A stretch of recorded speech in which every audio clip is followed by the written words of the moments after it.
ಪಶ್ಚಿಮ ಘಟ್ಟದಲ್ಲಿ ನಿರಂತರ ಮಳೆಯಾಗ್ತಾ ಇದೆ. ಈ ಸಂದರ್ಭದಲ್ಲಿ ಮರ ಧರೆಗೆ ಉರುಳಿದೆ. ನಿರಂತರ ಮಳೆಯ ಪರಿಣಾಮವನ್ನು ನಾವು ರಾಜ್ಯದ ಬಹುಭಾಗದಲ್ಲಿ ನೋಡ್ತಾ ಇದ್ದೀವಿ. ನೋಡಿ, ಪಶ್ಚಿಮ ಘಟ್ಟದಲ್ಲಿ ಕೂಡ ನಿರಂತರ ಮಳೆಯಾಗ್ತಾ ಇದೆ.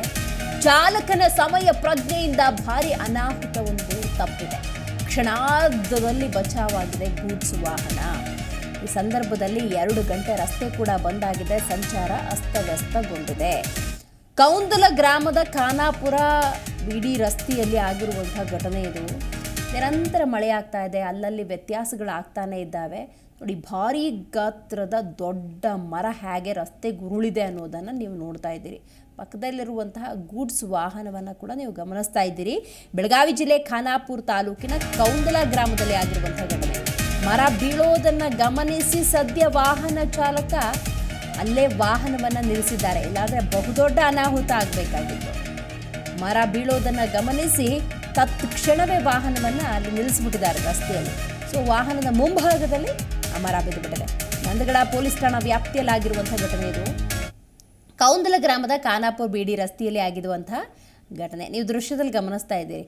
ಬಹುದೊಡ್ಡ ಗಾತ್ರದ ಮರ ಹೇಗೆ ರಸ್ತೆಗೆ ಉರುಳಿದೆ ಅಂಥೇಳಿ. ಚಾಲಕನ ಸಮಯ ಪ್ರಜ್ಞೆ ಬಹಳ ಮುಖ್ಯ ಆಗಿತ್ತು. ನೋಡಿ, ಮರ ಬೀಳೋದನ್ನು ಗಮನಿಸಿ ವಾಹನವನ್ನು ಅಲ್ಲೇ ನಿಲ್ಲಿಸಿಬಿಟ್ಟಿದ್ದಾರೆ. ಮರ ಬಿತ್ತು, ಇಲ್ಲಾಂದರೆ ಬಹುದೊಡ್ಡ ಅನಾಹುತ ಆಗಬೇಕಾಗಿತ್ತು. ಬೆಳಗಾವಿ ಜಿಲ್ಲೆ ಖಾನಾಪುರ ತಾಲೂಕಿನ ಕೌಂದಲ ಗ್ರಾಮ ಅದು. ನೋಡಿ, ಆ ನಂತರ ಹಿಂಭಾಗದಲ್ಲಿ ಅದೆಷ್ಟು ವಾಹನಗಳಲ್ಲೇ ನಿಂತಿದ್ದಾವೆ ಅನ್ನೋದನ್ನು ನೋಡ್ಬೋದು. ಯಾಕಂದರೆ ಮರ ರಸ್ತೆಗೆ ಬಿದ್ದಿದ್ದರಿಂದಾಗಿ ಅಂದಾಜು 2 ಗಂಟೆಗಳ ಕಾಲ ಸಂಚಾರದಲ್ಲಿ ಅಸ್ತವ್ಯಸ್ತತೆ ಉಂಟಾಗಿತ್ತು.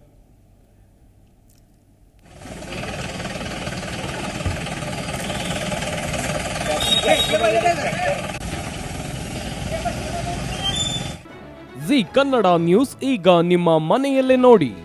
ಎಲ್ಲ ಕೇಬಲ್ಗಳಲ್ಲಿ ಈಗ ಲಭ್ಯ.